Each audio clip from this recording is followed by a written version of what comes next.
कोणाची पाहिजे शांती? घराची का घरातल्या माणसाची? घरातल्या माणसाची शांती पाहिजे. मग ती घराची का केली जाते बरं? आहे का नाही? प्रश्न झाला का नाही उपस्थित? तुम्ही म्हणता महाराज घरात जे माणसं राहतात त्यांची शांती झाली की घर शांत राहत असतं. मग एवढा मोठा खर्च, एवढी मोठी सजावट घरासाठी का?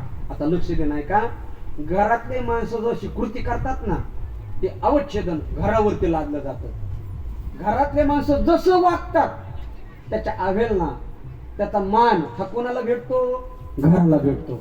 अगदी सोपं सांगायचं ठरलं, थोडं लक्ष दे नाही का बघा, एखाद्या घरातले अख्खेचे अख्खे माणसं माळकरी असली, बोलणं लक्ष दे नाही का, एखाद्याच्या घरातले माणसं माळकरी असली तर लोक म्हणतात ते घर माळकऱ्याचंही, म्हणतात का नाही?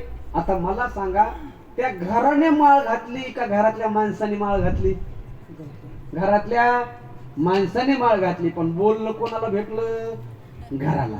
अजून पुढे जाऊन सांगतो महाराज, एखाद्या घरातले माणसं जर चोट्टे असले ना, काही काही घरातले माणसं असतात का नाही चोट्टे, ती वस्तू उचलून आण, ती वस्तू उचलून आण, कुठं गेली कॅन, कुठं गेली कॅन, त्या घरातले माणसं जर चोट्टे असले तर लोक काय म्हणतात? ते घर, बघा आता करंट लागला, ते घर कसं आहे? चोट्ट आहे. मला सांगा, त्या घराने वस्तू चोरल्या का घरातल्या माणसाने वस्तू चोरल्या? घरातल्या माणसाने. पण बोलणं कोणाला भेटलं? घराला. अजून सांगतो, एखाद्या घरातले माणसं वारी करणारे असले, पंढरपूरची वारी आली ना आता जवळ, एखाद्या घरातले माणसं वारी करणारे असले तर लोक म्हणतात ते बघा ते घर आहे ना, वारकऱ्याचं घर आहे, म्हणतात का नाही? घर गेलं का पंढरपूरला? इथं काही महाराज ते जातच नाही, पण बोलणं कोणाला भेटलं? घराला. म्हणजे माणसं जशी कृती करतात ते बोलणं कोणाला भेटतं? घराला.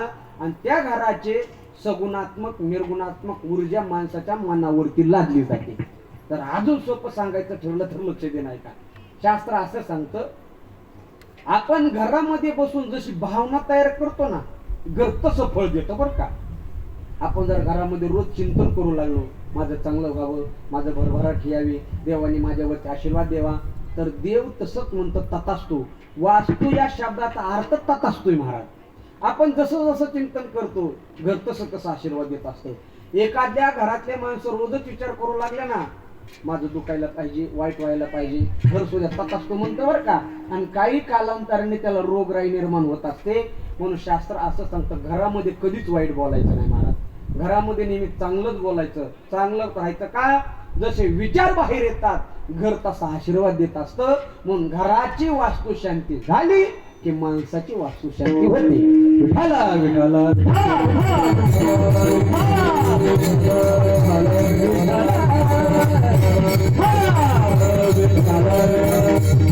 म्हणून हा एवढा मोठा खटाटोप आहे वास्तू शांतीचा. बरोबर आहे का नाही? घराची वास्तू शांती झाली की आपल्याला समाधान भेटतं आणि त्या ठिकाणी आपण अगदी नांदा सौख्य भरे या आशेने नांदत असतो.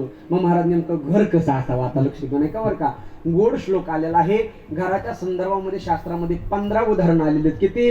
हे 15 तत्व जिथं असतात त्याला म्हणायचं घर, आणि 15 उदाहरण जिथं नसतात त्याला म्हणायचं घर. घर हा लक्षात आलं ना. काही लोक म्हणतात काय आमच्या मग घर घर लागली गाड्या म्हणतात ना, मग घर कशाला म्हणायचं, घर घर कशाला म्हणायचं लक्ष नाही का. शास्त्र असं सांगतं, सानंदम सदनम सुताच सुधी कांता प्रिय भाषिणी. किती झाले? 4. पहिलं कोणतं सांगितलं? सानंदम. त्या घरातले माणसं आनंदी राहणारे असे. कसे? आनंदी. असे टेन्शन नाही महाराज. काय काय घरातले माणसं असे त्यांच्याकडे पाहिलं की 12 वाजते असतात. काय काय घरातले माणसं सकाळच्या 10ला सुद्धा असं वाटतं 12च वाजली काही की असे. आणि कसं होतं माहिती का, असं वाटतं हे माणसं कधीच भेटून, वाटतं का नाही महाराज? असे माणसं कधीच भेटून आणि उठल्याबरोबर म्हणतात जी हरी. सानंदम. घरातले माणसं आनंदी असावी. सानंदम सदनम. नुसते आनंदी असून चालत नाही, त्या घरामध्ये आनंदाने वर्तन करणारे असावी. हे झाले 2 लक्षणं. तिसरं लक्षण सांगितलं सुताच सुधी. सुताष्ट म्हणजे मुलं, सुत आष्ट. सुत म्हणजे मुलं आणि आष्ट म्हणजे चांगलं. त्या घरातले मुलं सुद्धा कसे असावे? सुधे, चांगलं वर्तणूक करणारे असावे महाराज. वाईट वर्तणूक करणारे नसावे, व्यसनी नसावे, आनंदाने जीवन जगणारे असावे. कोण? मुलं. मुलं त्याला घर म्हणतात बघा. कारण महाराज मुलं जो दोष करतात ना तो मायबापाला लागत असतो, घराला लागत असतो. भगवद्गीतेचा पहिला अध्याय उघडा, लक्ष देऊ नाही का.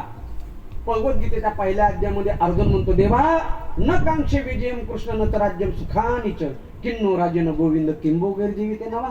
देवा मी युद्ध करणार नाही. अर्जुन म्हणला, देवा मला युद्ध करायचं नाही. श्रीकृष्ण म्हणला, अर्जुना काय झालं, युद्ध करावंच लागेल तुला. आता नाही म्हणून चालत नाही, विना सुद्या नाही तर नसुद्या कीर्तन करावंच लागेल म्हणले.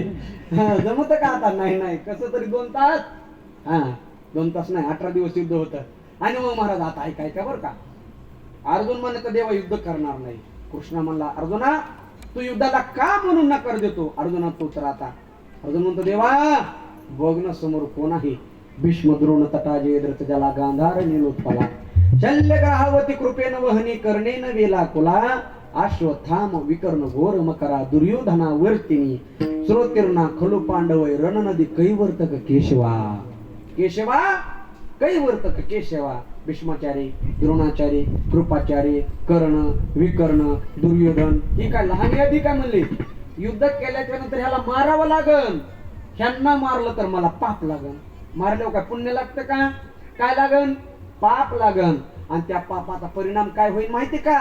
पतंती पितरो हे शामलुप्त पिंडोदक क्रिया. माझे मायबाप चांगलं कर्म करून ऊर्ध्वगतीला गेले होते. मी पाप केल्यामुळे त्यांचा अधपतन होईल. म्हणजे मुलं कसे असावे, सुताश्च मुलं चांगले असावे. महाराज तुकोबराय म्हणले, तुमच्या पोटी जर अभक्त मुलगा जन्माला